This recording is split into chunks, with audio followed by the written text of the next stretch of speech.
Il nous reste 5 minutes pour discuter de la chirurgie ambulatoire, de la thyroïdectomie en ambulatoire. Vous savez que nos instances nous poussent de plus en plus à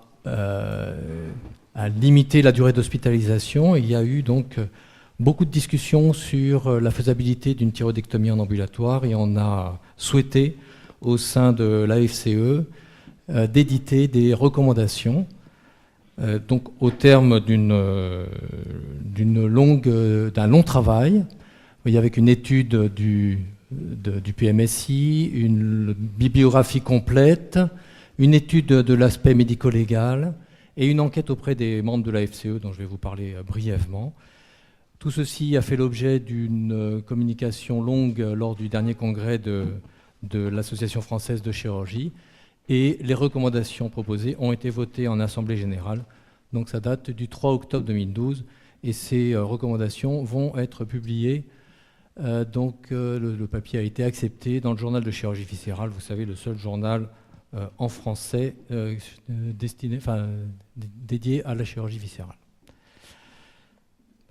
Donc juste un petit mot sur l'enquête AFCE. Donc il y a eu 103 réponses qui ont été retenues. On a éliminé quelques réponses qui n'émanaient pas de chirurgiens pratiquant les thyroïdectomies. Vous voyez 82% de viscéraux, 10% d'ORL, 8% de chirurgiens thoraciques. Et le nombre médian de thyroïdectomies pratiquées par ces chirurgiens était de 130, donc ça fait quand même plus de 10 000 thyroïdectomies par an. Donc je pense que l'enquête était utile. 19 chirurgiens avaient pratiqué des thyroïdectomies en ambulatoire, donc entre 1 et 20% de leur activité.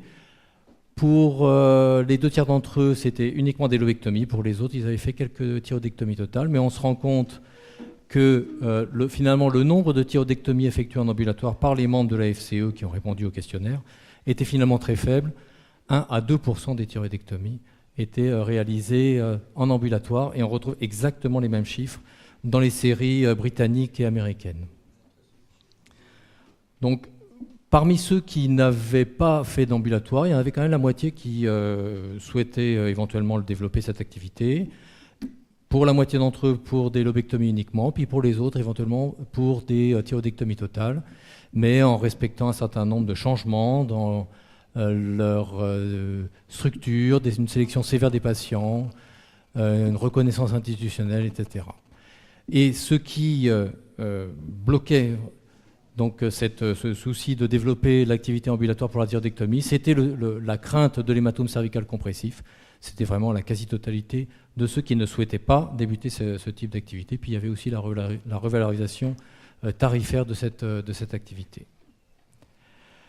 Alors, on s'est basé, je ne vais pas bien sûr vous résumer tout le travail qui a été fait, c'est-à-dire sur la bibliographie, mais tout est centré finalement sur l'hématome cervical compressif. 1% des thyroïdectomies, c'est un chiffre reconnu partout. Et on sait qu'il y a 2 à 3 pour 1000 des patients qui vont avoir une thyroïdectomie, qui vont décéder en post-opératoire. Alors ça, c'est très difficile. C'était tout le travail d'Éric Mirallier. Très difficile de savoir à quoi est lié ce décès, mais on peut penser qu'il y a quand même un certain nombre de ces décès qui est lié à des hématomes cervico-compressifs. Il y en a en tout cas tous les ans en France. On sait que 60% de ces hématomes surviennent dans les 6 heures, 30% entre 6 et 24 heures, et puis le reste au-delà de 24 heures. Au-delà de 24 heures, c'est souvent des patients sous anticoagulants. C'est souvent précédé de signes précurseurs, par exemple des vomissements, une toux importante, mais parfois c'est totalement sans aucun prodrome et ça survient très brutalement.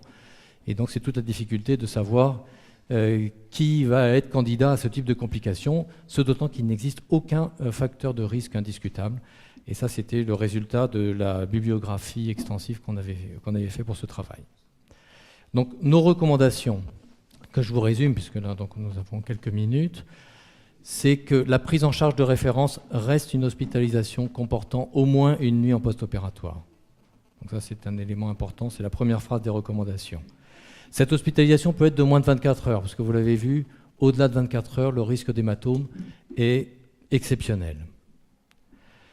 On peut cependant proposer une thyroïdectomie en ambulatoire, c'est-à-dire sortie le jour même du patient pour son domicile ou pour une structure de soins à proximité du service de chirurgie où il a été opéré. En tout cas, dans la littérature, il n'existe aucune contre-indication à ce type de prise en charge. Mais en l'absence de critères prédictifs indiscutables du développement de cette complication, on est bien obligé de retenir tous les facteurs qui ont été décrits dans la littérature, et ils sont tous très discutés, comme étant des contre-indications relatives à une prise en charge en ambulatoire. Mais en tout cas, il n'y a aucune étude prospective contrôlée qui aurait pu avoir des niveaux de preuve suffisants.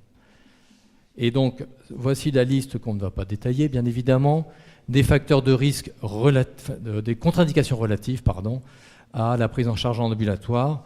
Donc vous voyez qu'il y a beaucoup d'éléments et bon, c'est essentiellement des facteurs liés aux pathologies, à la pathologie du patient, au terrain médical du patient, des facteurs psychosociaux, c'est sûr que le patient qui ne comprend pas ce qui se passe ou qui a un trajet long ou embouteillé vers son domicile, il doit être exclu.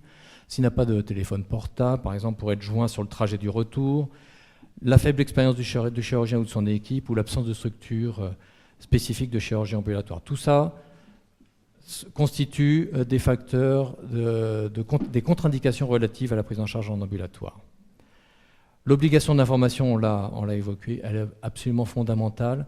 Information sur la chirurgie thyroïdienne, bien évidemment, mais également sur les spécificités d'une chirurgie ambulatoire. Et l'information préalable doit impliquer les proches du patient, donc sa famille, si elle est présente, et s'il n'y a pas de famille, les amis, puisque évidemment, le patient ne pourra pas rentrer seul chez lui. Donc elle ne peut être proposée que par un chirurgien expérimenté ou une équipe entraînée. Il faut connaître son taux de complications, disposer d'une structure identifiée de chirurgie ambulatoire, et puis bien sûr, pouvoir réhospitaliser le malade en urgence ou le garder en hospitalisation si, au moindre doute, lors de son hospitalisation dans l'unité de chirurgie ambulatoire. Il faut disposer d'un moyen de communication. Je vous parlais du téléphone portable, ça peut paraître bête, mais il y a encore pas mal de patients, surtout qui ne disposent pas de ce mode de communication, et donc ils sont exclus. Et pour conclure, on avait fait un travail extensif sur le plan médico-légal, et on est obligé de retenir que le chirurgien est le responsable numéro 1. C'est-à-dire donc c'est lui qui sera considéré comme le principal responsable en cas de complications pouvant mettre en jeu le pronostic vital, puisque donc ça peut entraîner un décès, ou le pronostic fonctionnel, en particulier neurologique. Il doit donc s'assurer de la bonne information du patient, du respect des contre-indications, du bon déroulement de la chirurgie, de la surveillance et des conditions de sortie du patient. Donc tout ça est ce qu'on appelle chronophage, c'est-à-dire donc prend beaucoup de temps. Lors de la consultation préopératoire, généralement on en conseille même 2 dans ce cas-là, lors de l'hospitalisation même brève, et puis bien sûr il faut disposer d'équipes bien rodées pour la prise en charge de ces patients. Donc vous voyez que ces recommandations, donc, qui vont être détaillées bien sûr dans la publication, sont extrêmement prudentes du fait de la spécificité de cette chirurgie, qui est certes de courte durée, qui est peu morbide, mais dans la morbidité, il y a des complications qui mettent en jeu le pronostic vital, et c'est ce qui nous a paru le plus important pour être très prudent sur ce type de prise en charge. Voilà, je vous remercie. Je vous remercie beaucoup. Est-ce qu'il y a une question? Non? Oui.